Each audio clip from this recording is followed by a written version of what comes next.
Is Hot Wheels Unleashed 2 Turbocharged worth our time? We're about to find out.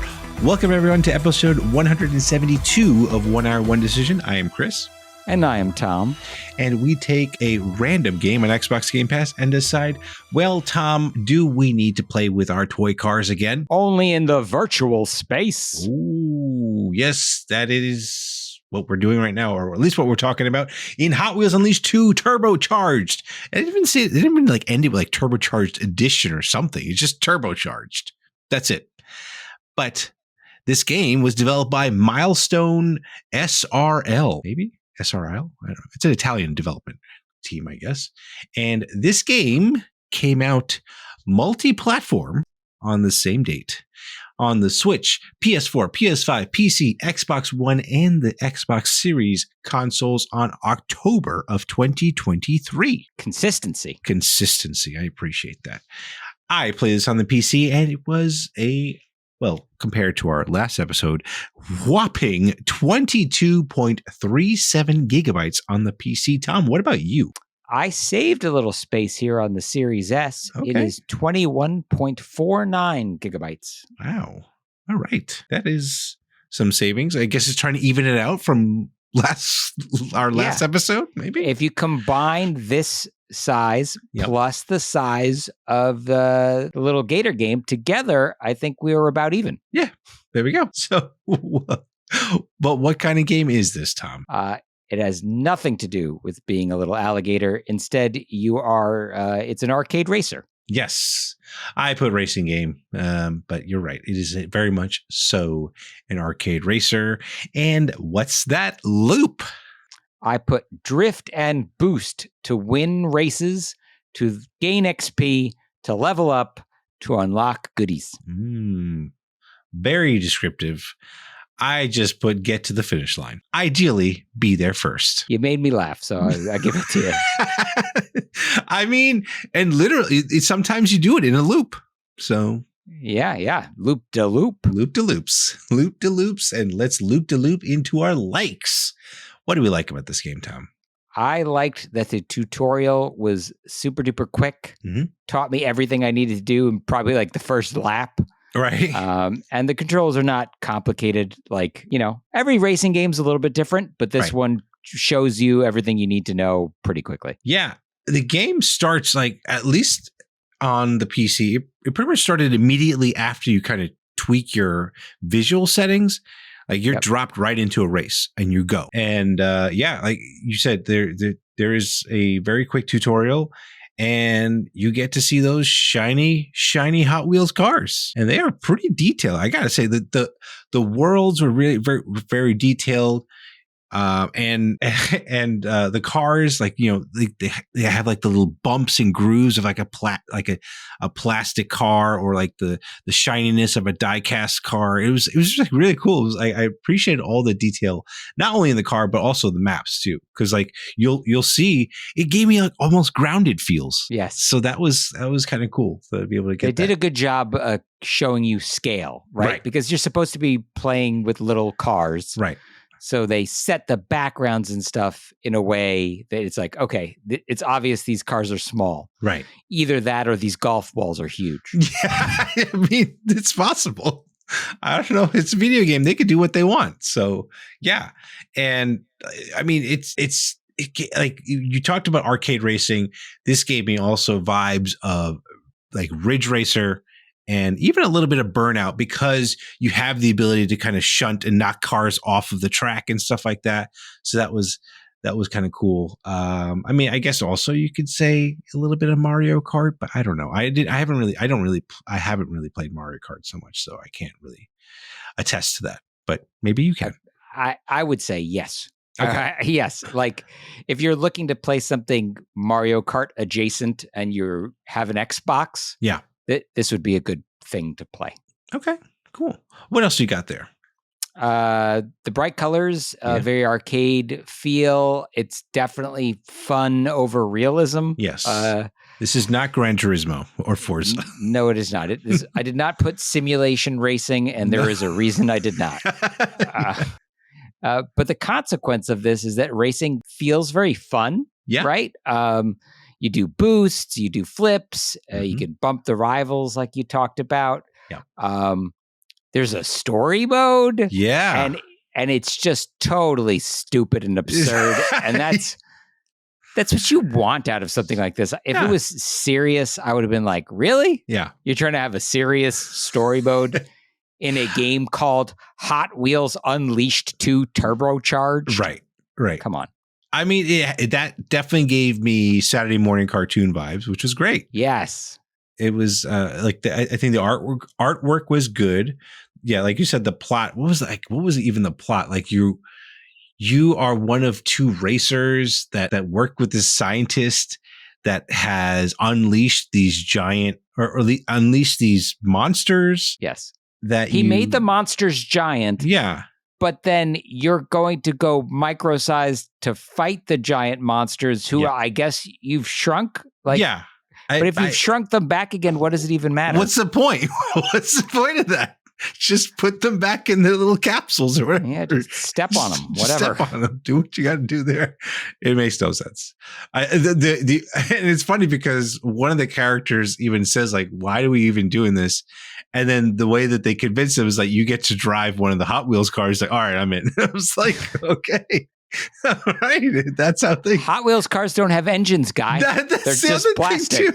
That's the other thing too. How are you driving them? How are you steering them? Honestly, I don't know. And what the other thing with this arcade racing feel, the sense of speed that you get in this game too is really well done. You know, you got the motion blur, but just like the engine noises and stuff like that. Like, you know, as you're going up these loops and stuff like that, it was really cool. Very, very. Very enjoyable. And there's a lot of modes in this. Oh boy. A lot of modes. Heck yeah. So, I mean, obviously we talked about the single player like campaign. There is split screen racing. There's single player, just like kind of farting around, driving on tracks there. And you can build your own tracks, which is crazy. Pretty cool. And you can share and download tracks that other people built. Yes, that's right. You don't even need to do the work. No. Just reap the rewards of everybody else making tracks. Because I tried building a track and I stunk at it. It was really bad. But it's cool. You get to test it out and see if it works. Mine did not. I thought like it'd be really cool to have a big drop at the beginning. And then I didn't realize that you had to kind of tweak it so that your car just doesn't fall off the track immediately. So it was like, okay, well, good to know. Good to know. But it's cool. You have the option to do that, which is great. And you even have like kind of like the Forza motorsport thing where you can make custom livery on your car. Yeah. Which is cool too. I liked being able to customize my cars and not having to like buy them. Yeah. You know, like in a lot of racing games, it would be like, your car is red. And if you want to have a green car, now you got to rack up X much XP and this many points and this many dollars and do this and do that and unlock here and unlock that. Yes. But here, if you just want to repaint your car, just go for it. Yeah. Do whatever you want. And in fact, you can save that color scheme and you can apply it to a bunch of things. Yeah, it's great. Good stuff. What was your favorite? Because I'm assuming you did a lot of the campaign mode. Now there was like each event was different slightly because obviously there's just the regular races and stuff like that. But was there a particular event that you seem to enjoy? I have one that I have thoughts on. I have thoughts on. Yes, go ahead. Sorry. Okay, so I liked the elimination. Okay. One where basically, if you're as you're racing, the game starts giving you like a countdown clock. Right. And if you're at the back of the pack, you could just get eliminated. Right. So it's not enough to win the race at the end. You have to stay at the front. Right. And it gets more and more aggressive as the time goes on. Right. Yeah. Initially it's like one racer, and then eventually like they take away two at a time, I think. And that one was probably one of my favorites too. There's apparently a boss event too. I was kind of curious to see how that one was. I tried the off-road one. That was not fun at all because like the concept was cool because you get off the tracks and then like, so I was like, oh cool, I get to use like one of the off-road vehicles. but that thing did not stay on the track at all, or even on the off-road section. So I was like, okay, I might have to rethink how I approach this. But yeah, like elimination was probably one of my favorite. It was so tense because you could be doing really well. You make one little mistake and you make that one jump, you miss that one jump, you respawn and you got to start all over. And then you see the little red aura around you as you're about to get, plucked from this game. So that was great, but I will transition to our dislikes unless you got nothing else. I did want to point out that there is a lot of other kinds of content. Like the game rewards you pretty heavily as you play. Yes. And it rewards you with these spins on a spin wheel that gives you, currency or whatever, like lots of different things. You unlock customizations for like your, player card. You can get more cars. And I felt like I was getting those at a pretty good clip. Every race or every other race, I was leveling up. And so I was like, okay, more stuff. It was good. Right. And to that, I will also say they don't penalize you as much. Like you have your simple objective of just completing a race. But if you wanted to, you have a secondary objective or a more difficult, challenging objective of getting first place or whatever. But like you said, you're rewarded all the time, regardless of whatever it is that you do. And it's great. It's nice. I like to be not, beaten down by my games a lot. So I appreciated that. I want to be always making progress. Yeah. And that this game, you're always making progress. Agreed. Even when you don't win, you're making some kind of progress. Right. Yeah. All right. Let's get to those dislikes then, Tom. Mm-hmm. And sounds like yeah, elimination event. While I loved it, it was also a love-hate relationship because I was like, damn it. I was literally, there was so many times where I got to the last half or maybe even quarter of that event and something stupid happened and I had to start all over. It was a lot of restarts, which was really frustrating with that event. So, getting bumped off the track was just brutal. Yeah. I have that on mine as well. Like a lot of times, maybe not a lot of times, but quite a few times I got spun around, got hit, and now my car's facing backwards. Yeah.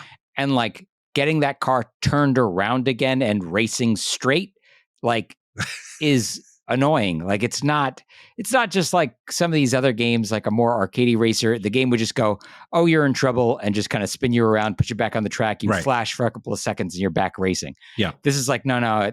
It felt more like a simulation game where it's no, I got to shift into reverse, turn the car around, get back in it.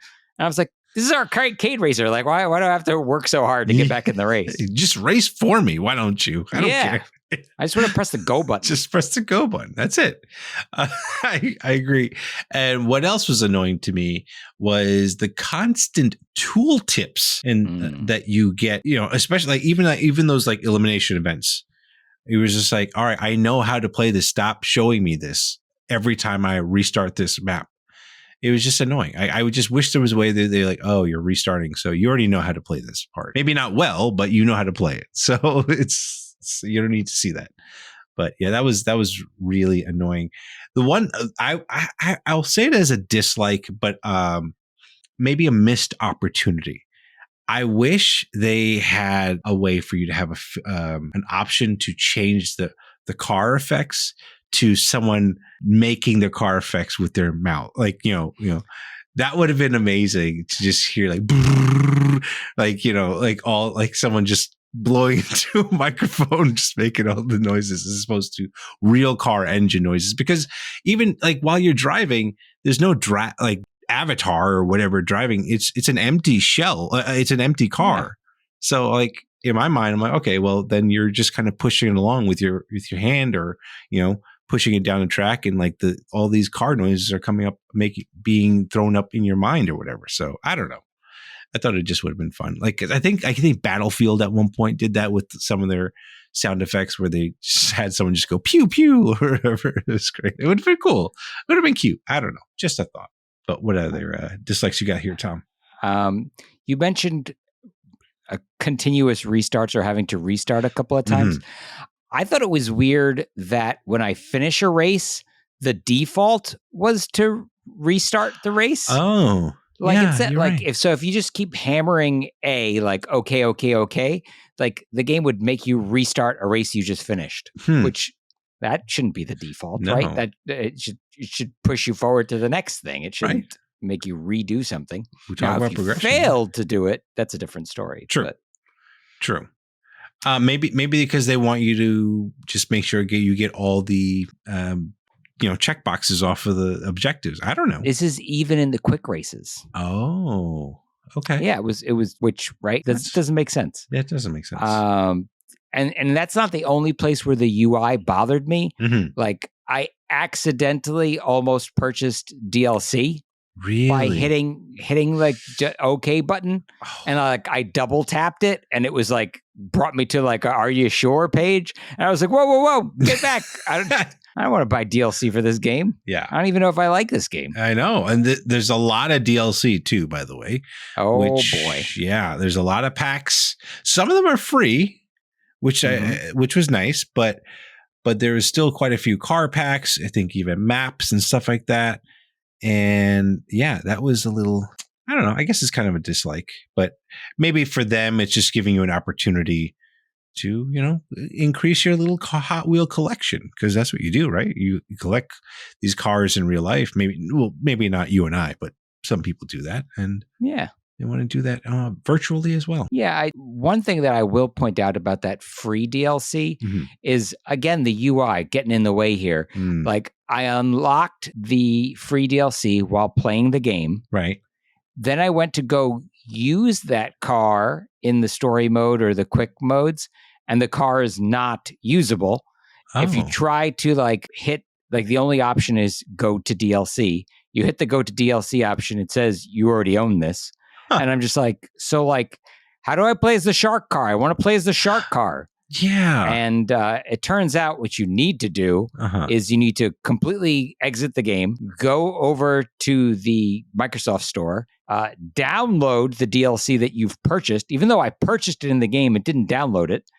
Then you've got to download it. Then you got to install it. Then you've got to reopen the game, and then now it's playable. Oh. But it's like, why? Why is it so convoluted when it's... That is very weird. We're talking about megabytes here. This is not gigs of install here, okay? And it's free. I should be able to just hit a button. It does some quick thing, says it's installing. Or just usable. Pre-install it. If it's free, if it's something, I don't know. Makes no sense. And it's not big. No. Megabytes. Yeah. They just now that makes you wonder, were those cars already in the game and they just basically unlocked it for you somewhere in the code? You know what I mean? So I don't know. That's kind of frustrating, but it was definitely annoying. Trying to think about other things that annoyed me. I accidentally picked a car at the start of the game. Again, maybe I was just a little trigger happy with the A button. Okay. I thought I was going to get to look at the car, change its colors, that sort of stuff. Nope. It just, you hit A on a car and now you're racing the car. You have to press another button to customize it first, and then. Okay. I learned my lesson, but still.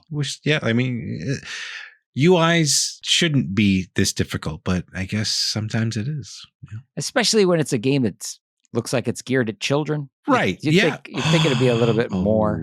That would be kind of messed up if they did that on purpose to confuse children to purchase DLC. I mean, my credit card was saved on the Xbox, so it would have just charged my credit card. It was ready to charge it. Oh man, that's not cool. And think about it, right? And then I would have purchased it, but I wouldn't have been able to use it. So think about how annoying that would have been as a child. Right. You'd have to quit the game completely. There's no prompts to tell you. You have to quit the game to get it. That's and some of these DLCs are $20-something. They're not just $1 here. Nope. What a damn shame. All right. Do we have can we get to our other thoughts here then, or? I want to point out that I think this game may be too easy by default. Okay. It defaults to easy. Yes. If you just hit okay through the defaults, easy is the default. I moved mine up to medium before I began, and I still found it too easy. So I should probably be playing on hard. Now, admittedly, I've played quite a few racing games, and I prefer the arcade racers. Right. So, maybe my Mario Kart skills are too much for, normal or something. Maybe. You're a pro arcade racer, Tom. That's what it is. But again, this is another situation where as a UI, if I'm smoking the AI, you should probably give me a prompt to say, like, do you want to make this game? Do you want to make the game a little harder? Right. Yeah. In the same way that, like, right, if you're playing Mario and you keep dying and then it just gives you the now you just win option. Right. Like, right. Do the reverse. Yeah. If I'm doing too good, bump me up the difficulty. That's a good. Like, have there been games that do that? Like, say, hey, this game might be too easy for you. Do you want to go up a level? I don't think they've ever done that, but I think they intelligently try to scale stuff up, maybe, but I don't think they ever ask you the question. It's all usually when you want to be like, hey, you seem to be having a tough time. You want us to lower the difficulty here a bit? So, but I'd be kind of curious. It'd be kind of neat to have that option to go the other way. Yeah, I think we're living a time where you can just have AI figure that out. Right. Yeah, fair enough. Okay, so our other thoughts here. How Long to Beat says this game takes about 7 hours to complete the campaign. So it's a pretty hefty campaign to be honest. I thought that was pretty interesting. And like I mentioned, this game does offer split screen and online multiplayer. It also has cross multiplayer. So not just Xbox to PC, but Xbox to PlayStation device, PlayStation players as well, but not the Switch. Switch does not do that though. But Nintendo does what Nintendo does.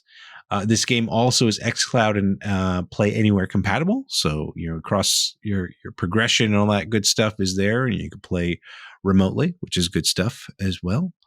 But what else do you got there, Tom? You mentioned earlier that the developer comes out of Italy. Mm-hmm. They are the same developers who made Hot Wheels Unleashed #1, not Turbocharged. Okay. But they are best known for both the Superbike, the SBK series, and the MotoGP series. Oh, wow. Okay. So they make racing games exclusively. Okay. And they've made quite a few. This game has over 130 unlockable cars. Wow. Okay. And that's base game. Right. Uh-huh. And then you can layer on top of that, like the Fast and the Furious pack that we saw. Yep. There's a lot of paid DLC. We talked about it. And there's additional campaign that's available as DLC as well. So, from the story mode, if you saw, there's like an option to like fly to other areas. Yes. And those are to the DLC. Got it. Those are the big ticket DLCs. Oh my. Okay. Well, that's cool. Gives you some extended life in the game. Why not, right? Like if you finish the game and you have a ton of cars and you like the game and want to keep going, right? And your dad or your mom's willing to pay for you to do it, why not? Yes, absolutely. Or maybe they're not willing and you just hit A bunch of times. That's fine too. Well, parents, just make sure to take off that credit card on your Xbox or whatnot, so your kids aren't buying DLC for this game. Or if you got that kind of money, hey, send some this way. That'd be great too. So, yeah. But put your credit card on our Xbox Live accounts. There you go. Okay, cool. So, Tom, are we keeping this game, Hot Wheels Unleashed 2 Turbocharged, on our respective hard drives, or like we miss a jump in this, just letting it die in the wasteland of the carpets that the cars die on? I don't know. Whatever. Just get it lost under the couch. Yeah, get this car lost under the couch. Take those purple tracks and beat your sibling with them. Ooh, okay. That one got dark. I don't know where I'm going. I'll tell you that and I was not shy about this earlier. I think the user interface for this game sucks. I think it's not intuitive. But I think if you can get past that, I really do think that arcade racing is actually very fun. Yeah. So I think I'm going to keep it. I think I'm going to bump it up to hard. Yeah. and try a couple more of the story missions on hard and see where I land on it. But now that I understand how annoying and broken and stupid the UI is and how to install my shark car, right. I want to get back there and play with my shark car. Nice. So. Okay, cool. I've always heard good things about this series. Like this kind of came out of nowhere. I think when the game first came out, like the first game came out, people were like, "Oh, what is this? This looks like laughable, dumb, or whatever." And then they actually played it and they said this is really good. And I'm glad I got a chance to play it because it definitely scratched that itch of like the Ridge Racer and Burnout for like series for me. And because of that, I think I'm going to keep it. I'm going to keep it and play till I fall off the tracks again. So, which probably will be very short from now. But I wonder if we could do the campaign co-op. I don't think you can. I don't think so. I think it's a single player only thing. Yeah. But you can play competitively and all that stuff too. So fair enough. And we would get XP for doing that, I think. So. Oh, okay. Right? Probably. I think so. We could try it out. Good. But those are our thoughts. Let us know what you think of this game. Follow us and say hello on Twitter at TC1H1D. Shoot us an email. Oh, I forgot about email too. Yes, we have email at TC1H1D@outlook.com. Check out our next streams on Twitch, twitch.tv/1H1D. And if you're watching this on YouTube, send us a comment down below. So tell us which is your favorite car to drive in Hot Wheels Unleashed 2 Turbocharged. And hey, we've done other reviews. Check them all out in the playlist or whatnot there. So, that'd be cool. Check those out too.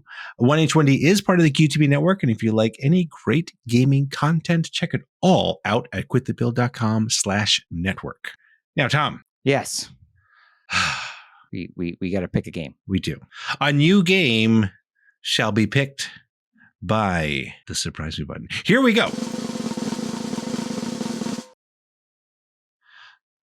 Okay. What? Interesting. Harold Halibut. That doesn't sound real. Well, it's real. It's a game, and we're playing it, Tom, because you're just making up games, Chris. Well, I wish I came up with this name, to be honest, but that's what we're playing, Tom. So Harold the Halibut will play a next game, but that is it for this episode. Thank you so much, everyone, for tuning in, and we will catch you on the next one. Thanks, everybody.